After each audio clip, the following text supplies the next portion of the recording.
Hello नमस्कार. आजच्या नवीन व्हिडिओमध्ये तुम्हा सर्वांचं पुन्हा एकदा स्वागत. आणि आजच्या दिवसाची सुरुवात खूप छान झाली, त्याचबरोबर आजचा दिवससुद्धा खूप छान आहे, कारण आज आपल्यासाठी स्पेशल दिवस आहे, तो म्हणजे की वटपौर्णिमा. हो, आजचा दिवस स्पेशल आहे. तर छान इथे अशी पूजा माझी करून झालेली आहे आणि त्यानंतर किचनमध्ये आता दिवस कुठलाही असू द्या, म्हणजे काय फेस्टिवल असू द्या किंवा घरात एखादा प्रोग्राम असू द्या, सणवार काहीही असू द्या, पण आपली या कामांपासून सुट्टी नाही. ती म्हणजे की किचनमधली कामं किंवा घरातली इतर कामं काही असू द्या, आपल्याला ते काम काही सुटत नाही, किती काही म्हटलं तरीसुद्धा. आता केस मी आज हेअर वॉश केलेला होता, तर केस ओले तसेच टाय केले आणि इकडे मी चहा ठेवलेली. उपवास म्हटलं तर 2 वेळा चहा झालाच पाहिजे.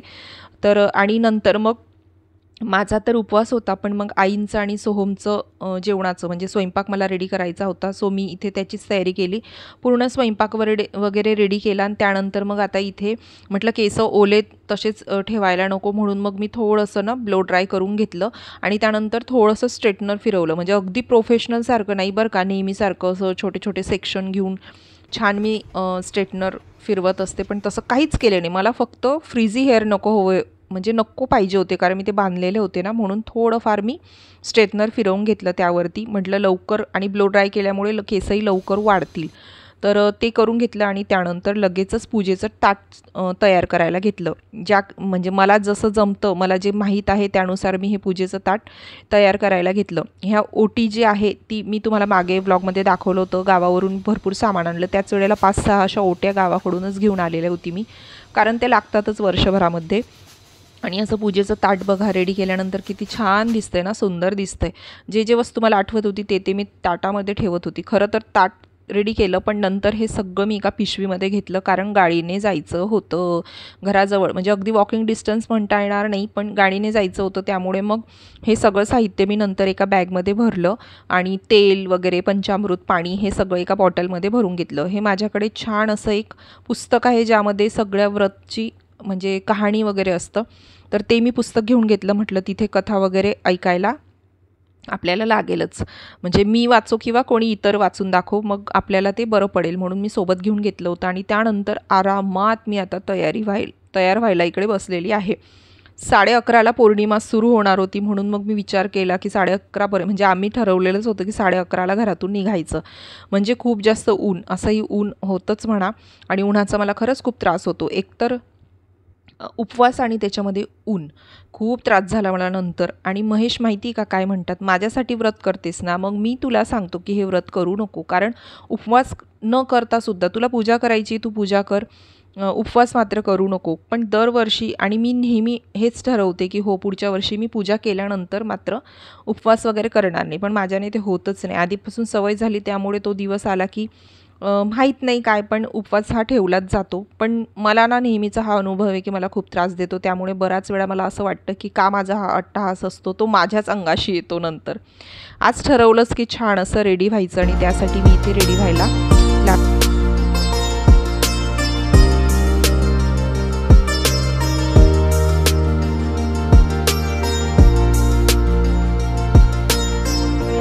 मस्त सुंदर अशी साडी मी नेसलेली आहे. ही साडी माझ्या आईने मला गिफ्ट केलेली. आईने भरपूर अशा साड्या दिलेल्या आहेत, तर म्हटलं चला आता वटपौर्णिमेला ही साडी नेसूया. ब्लाऊज जे आहे यावेळेला थोडं डिफरंट शिवून घेतलेलं आहे. आधीच्या व्लॉगमध्ये मी याचं पूर्ण माहिती तुम्हाला दिलेलीच होती. आता साडी नेसल्यानंतर मेकअप तर करतोच आपण, त्याचबरोबर ज्वेलरीसुद्धा वेअर करत असतो. त्याशिवाय मग साडीचा लूक चांगला येतच नाही. तर इथे ना मी न्यू इयरिंग्स आहेत माझ्याकडे, ते मी वेअर करत होती, पण नक्की कुठले घालावे यामध्ये मला खूप कन्फ्युजन होत होतं. तर मी दोघी कानांमध्ये वेगवेगळं घालून बघितलं आणि म्हटलं आता पाहूया कुठलं चांगलं दिसतंय. तर हे बघा, तुम्हाला दाखवण्यासाठी मी दोघी कानांमध्ये वेगवेगळे घातले आणि विचारच करत होते कुठलं ठेवू, पण खरंच मला खूप कन्फ्युजन होत होतं. सो मी फायनली डिसाईड केलं, म्हणजे सोहमला विचारलं, आणि सोहमला हे म्हणजे पिंक शेडमध्ये जे दिसतंय ना ते त्याला आवडलं. मग मी तेच कानातले राहू दिले होते. ब्ल्यू पण छान दिसत होते कॉन्ट्रास्टमध्ये, पण मग ते काढून घेतल्यानंतर छान डायमंडचं मंगळसूत्र वगैरे वेअर केलं आणि नेहमीची हेअरस्टाईल. बांधले वगैरे नाही केस, कारण मध्ये थोडे ओले होते, म्हणून फक्त अडकवून घेतले, क्लचर लावून घेतलं. सो अशा पद्धतीने मी तयार झाली. आणि हो, मला एक सांगायचं आहे, म्हणजे मला पर्सनली असं वाटतं की तुम्ही कुठलेही प्रकारचे कपडे घाला, म्हणजे वेस्टर्न वन पीस घाला, जीन्स घाला, शॉर्ट्स घाला, कुठलेही घाला किंवा एखादा ड्रेस घाला, पण आपण साडीमध्ये जितकं सुंदर दिसतो ना, तर ते कुठल्याच ड्रेसमध्ये किंवा याच्यात दिसत नाही असं मला पर्सनली वाटतं. तुम्ही बघा, साडी नेसल्यानंतर आपलं सौंदर्य ना जरा चांगलंच खुलून येतं, खूप छान दिसतो आपण, सुंदर, नेहमीपेक्षा खूप सुंदर दिसतो. आणि असं म्हणतात ना, ते वाक्य तुम्ही नेहमी ऐकलेलं असाल की साडी आपल्याला कधीच जज करत नाही. म्हणजे तुम्ही जाड आहात, बारीक आहात, असं काहीच मॅटर करत नाही. साडी नेसल्यानंतर आपण खूप सुंदर दिसतो.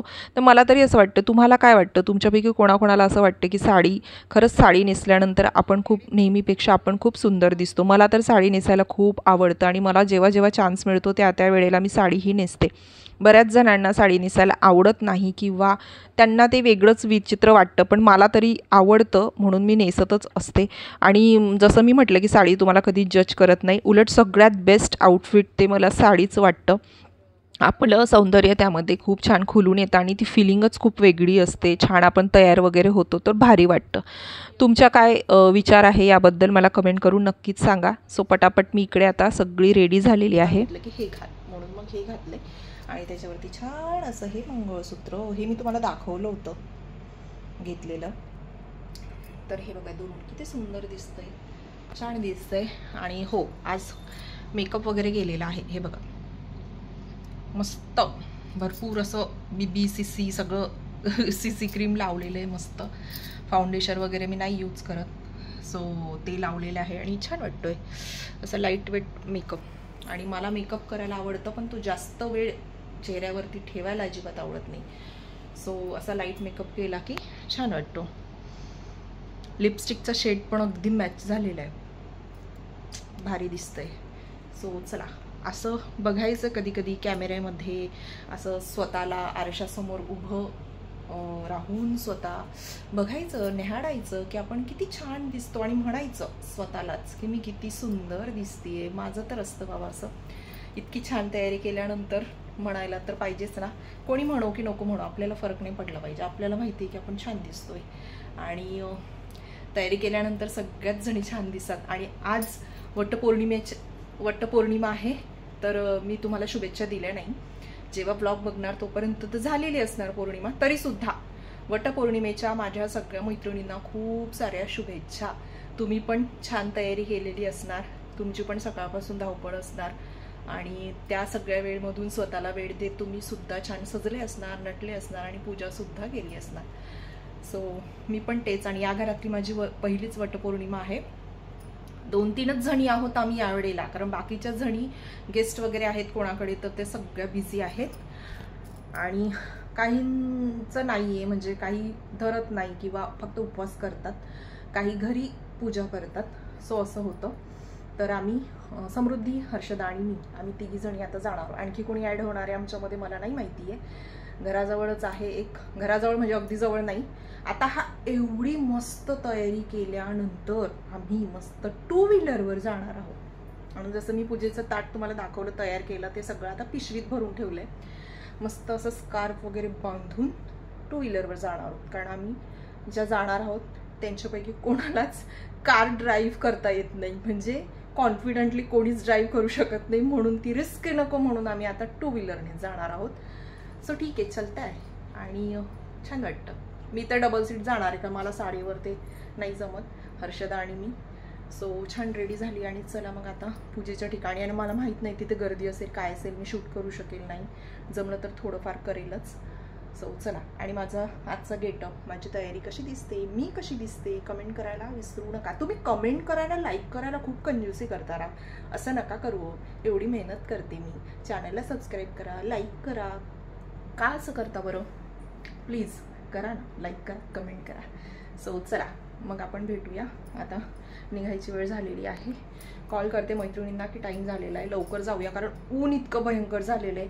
आणि म्हणजे 11:30 नंतर पौर्णिमा सुरू होणार आहे, तर मग कसं वेळेत गेलं म्हणजे मग आरामात पूजा होईल आणि घरातलं सगळं आवरलं, त्यामुळे घरी परत यायचं टेन्शन नाही. फक्त उन्हाचं तेवढंच एक आहे, पण असो चला. आणि साडी कशी वाटली ते पण सांगा. ही साडी मला माझ्या मम्मीने गिफ्ट केलेली आहे. मम्मीने भरपूर साड्या गिफ्ट केलेल्या आहेत.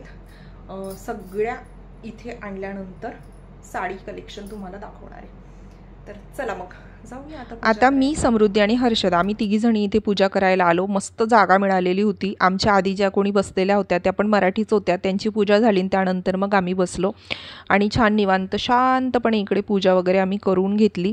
आणि म्हणजे मला वाटतं इतक्या वर्षात अशी पहिल्यांदाच मी पूजा केलेली की मैत्रिणींसोबत आणि शांतपणे बसून. काय होतं म्हणजे बऱ्याच ठिकाणी असतात वडाची झाडं, पण मग गर्दी इतकी असते ना की ते घाई गडबडीमध्ये होते. म्हणून मग मी इथे पूजा करून घेतली. आम्ही सर्वांची पूजा वगैरे झाल्यानंतर जे पुस्तक मी आणलं होतं ना बघा, तर इथे ते वाचणं सुरू आहे.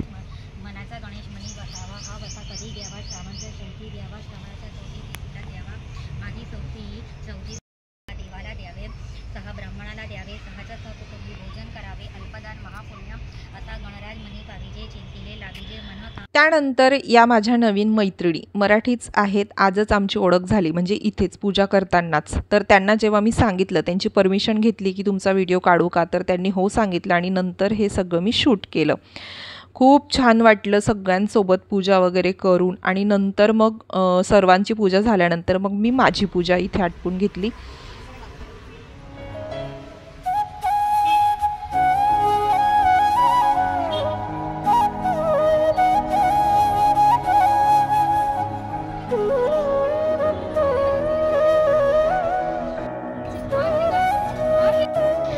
आणि आज वटपौर्णिमेच्या दिवशी मला मस्त नवीन मैत्रिणी भेटलेल्या आहेत. सो त्यांची ओळख करून देते मी तुम्हाला. आणि मराठी, विशेष म्हणजे मराठी या गोष्टीचा फार आनंद होतो या. सो तुमचं नाव? यस, मी शुभांगी जाधव. शुभांगी. ताई तुझं नाव? आकांक्षा भाबड. आकांक्षा. आणि ताई तुमचं नाव सांगा? स्मिता. स्मिता. स्मिता हर्डीकर. आपका नाव? स्वाती. स्वाती. सो बघा इकडे मस्त मैत्रिणी भेटलेल्या आहेत. आणि वडाचं झाड फिक्स झालं असं आमच्या गोष्टी चालू आहेत की दरवर्षी आता इकडेच यायचं. इथे हळदी कुंकूचा कार्यक्रम सुरू आहे. हळदी कुंकू घेतलंय का ते?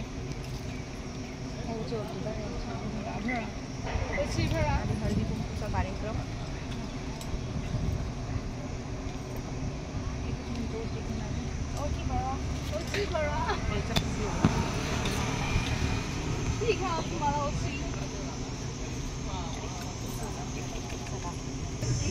नाही असं नाही, अहमदाबादच्या बाहेर गेलो तरी पण भेटूया आणि इथे पण कधी कधी भेटूया असं.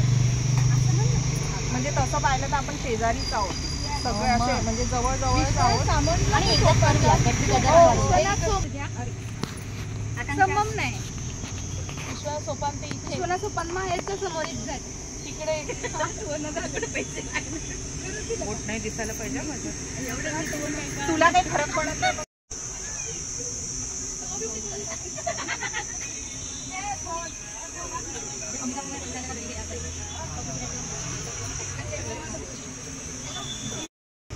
सदा सौभाग्यवती हो.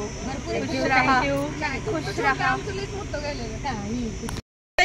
सांगा तो वरचा चंद्र इथे कसा आला ते जाणून सांगा. सांगा. पौर्णिमेला अर्धा चंद्र झाला, अर्धा चंद्र माझ्या आमच्या भाऊजींकडे यायचा, तो इकडे उतरला. किती मस्त ताईंचं टॅटू बघा. ते लक्ष वेध करतंय. इकडे इकडे लक्ष जातंय सारखं. तिकडे तिकडे जातंय. आता आम्ही पण इकडे स्टार वगैरे करून घेतो, चंद्र स्टार नाही का. पत्रावळीत पत्रावळी, पत्रावळीवर वांग्याची फोड. अत्रावळीत पत्रावळी, पत्रावळीवर वांग्याची फोड. संजयराव आहेत खूप गोड, पण डोळे वटारायची भारी खोड. पौर्णिमा मस्त छान झाली. कसं वाटलं? खूप छान झालं. खूप वर्षांनी आम्ही वडाचं झाड चांगलं वर्षांनी वडाचं झाड शोधलं. मस्त जागा पण मिळाली आणि छान एन्जॉय केलं. मस्त पूजा झाली आणि रील्स पण शूट केली आम्ही नवीन मैत्रिणींसोबत नाही का. आमच्या मैत्रिणींना ठेवून आलो आणि नवीन मैत्रिणी घेऊन आलो. आपल्या आल्या नाही आज, म्हणजे प्रत्येकाचं काही ना काही होतं. सो आम्ही तिघी जणी आलेलो आहोत, म्हणजे बाकीच्या. आणि आता घरी आल्यानंतर सर्वात पहिले थोडं फ्रेश झाले आणि मी बनवलेला आहे साबुदाणा. कारण आता वाजलेले आहेत 2 आणि सकाळपासून फक्त 2 कप चहा घेतलेली आहे. आणि आता नाही होत. सुरुवातीला ना जेव्हा मी उपवास लग्नानंतर तर फक्त गोळ वगैरे खायचे, कारण संध्याकाळी उपवास सोडायचा असायचा. पण आता नाही. आता माझ्याने अजिबात राहवलं जात नाही आणि तुम्हाला माहिती की मला त्रास होतो. त्यामुळे म्हटलं पूजा होईल तोपर्यंत आपण काहीच खायचं नाही. पूजा वगैरे झाली आणि घरी येता येता मला वाजले 2, म्हणून आता घरी आल्यानंतर पहिले साबुदाणा बनवला मी आणि म्हटलं आता थोडंसं खाते, थोडं रिलॅक्स, थोडंसं आराम करते, कारण परत आज पौर्णिमा आहे, तर संध्याकाळी आपली सत्यनारायणची पूजा पण मला करायची आहे, तर त्याची परत तयारी चालेल माझी. आणि घरी आल्यानंतर परत आपल्या रोजच्या अवतारामध्ये केस वरती बांधलेले आहेत. आणि छान झाली पूजा मस्त झाली, म्हणजे एकदम छान ठिकाण शोधून काढलं समृद्धीने. तिथे ना गर्दीच नव्हती, म्हणजे आम्हीच फक्त आणि ज्या माझ्या मैत्रिणी होत्या, नवीन मैत्रिणी ज्या झालेल्या आहेत आज, त्याच होत्या फक्त. आणि मस्त बसून निवांतपणे पूजा पण झाली. आणि नवीन मैत्रिणी झालेल्या आहेत, तर काय होतं ना, आपल्याला आपल्या स्वभावाचे व्यक्ती जेव्हा भेटतात ना, त्यांच्यासोबत आपलं खूप छान जमतं. आणि आज आमच्यासोबत तसंच झालं. ज्या माझ्या तिथे ज्या कोणी भेटल्या लेडीज सगळ्या, तर एकतर मराठी होत्या आणि त्यांच्यासोबत इतकं छान आमचं बोलणं वगैरे झालं, ट्युनिंग इतकं मस्त झालं ना, सेम आमच्यासारख्या बोलक्या स्वभावाच्या. नंतर मस्त गमती जमती आमच्या चाललेल्या. पूजा तर झाली आमची बऱ्याच लवकर आटोपली, पण नंतर आम्ही इतकं बोलण्यामध्ये गुंग झालो ना, रील्स पण शूट केली नवीन मैत्रिणींसोबत, ती पण लवकरच शेअर करणार आहे. तर येस, छान आणि भारी वाटतं असं आपल्यासारखं आपल्याला मॅच होणारं छान स्वभावाला जर कोणी भेटलं ना, तर छान वाटतं. आणि त्यांचं पण तेच म्हणणं होतं की आमचे पण स्वभाव असेच आहेत, एकदम मस्त मनमोजी, एकदम छान. आणि खरंच खूप भारी वाटलं त्यांना भेटून. सो आता ठरवलं की एक छान ग्रुप पण करायचा आणि अधूनमधून भेटत राहायचं. आणि इकडेच आजूबाजूलाच सोसायटीमध्ये राहतात, आमच्या इकडे खूप मराठी लोक खूप राहतात, पण असंच आहे की भेटणं होत नाही. पण छान वाटलं त्यांना भेटून खरंच. म्हणजे एवढ्या वर्षात पहिल्यांदा माझी वटपौर्णिमेची पूजा छान झालेली आहे, कारण एकतर माझ्याही मैत्रिणी होत्या आणि आता नवीन मैत्रिणी पण झाल्या. तर बघा असं असतं. तर आणि पूजेला जाताना असं एकटं गेलं. आतापर्यंत कसं की घरीच फांदी आणून एकतर पूजा करायची किंवा मग एकटीच जाऊन पूजा करून यायचे, पण आता यावेळेला आम्ही दोघी तिघी मिळून गेलो आणि भारी वाटलं, छान वाटलं त्या मैत्रिणींना भेटून. आणि त्यांनासुद्धा व्हिडिओ शेअर करणार आहे. जेव्हा मी त्यांना सांगितलं की मी व्हिडिओ बनवतीये, तर तुम्हाला चालेल का, तर म्हणजे काय असतं ना, आता मी ब्लॉगर आहे, मला माहिती आहे की मी कशासाठी शूट करते, पण समोरच्या व्यक्तीला ते आवडतं नाही आवडतं. म्हणून मग मी, कारण हर्षदा आणि समृद्धी पण होती ना म्हणून त्यांच्यामध्ये, म्हणून मग मी आधी त्यांची परमिशन घेतली. आणि त्यांना जेव्हा समजलं की मी यूट्यूबर आहे, व्हिडिओ बनवते, तर ते त्यांनाही म्हणाले की अरे वा, मग तर चालेल, तू आम्हाला घे व्हिडिओमध्ये. सो त्यांची परमिशन घेतल्यानंतरच मी त्यांना पण व्हिडिओमध्ये घेतलं आणि मस्त झालं. त्या निमित्ताने आमच्या जास्त बोलणं झालं आणि जास्त छान म्हणजे मस्त वाटलं त्यांना भेटून. सो असं होतं. आणि आता मस्त AC लावून बेडरूममध्ये बसली, कारण भयंकर ऊन आहे, बापरे, बाहेर खूप ऊन आहे. आणि एवढं बरं झालं की जाताना ऊन लागलं, मी तर पूर्ण बांधून गेले होते, पण तिथे मस्त सावली होती, त्याच्यामुळे पूजा पण एकदम छान झाली, निवांत झाली. पूजा तिथेच वाचून पण घेतली, तर मस्त झालं. आता पूजापाठ झालेली आहे, आता पोटोबा होणार आहे, कारण आत्ता माझ्याने एकदम राहवलं जात नाही बाबा. आत्ता जर नाही खाल्लं ना मी, तर संध्याकाळी उभं राहायची पण हिंमत होणार नाही. सो असं आहे माझं. आणि बरेच जण खातात, बरेच जण खात नाही, पण जसं मी सुरुवातीलाच सांगितलं की मी आता सुरू केलेलं आहे. सो चला आता हे संपवते, मग बघूया आता संध्याकाळी. मिस्टर संध्याकाळी येतील, तोपर्यंत तर काही अवतार ठेवणार नाही, शक्यतो जमलं तरच ठेवेल, नाही तर नाही. पण चला बघूया, थोड्या वेळ आता खाऊन घेते, मग आराम करते, मग भेटूया.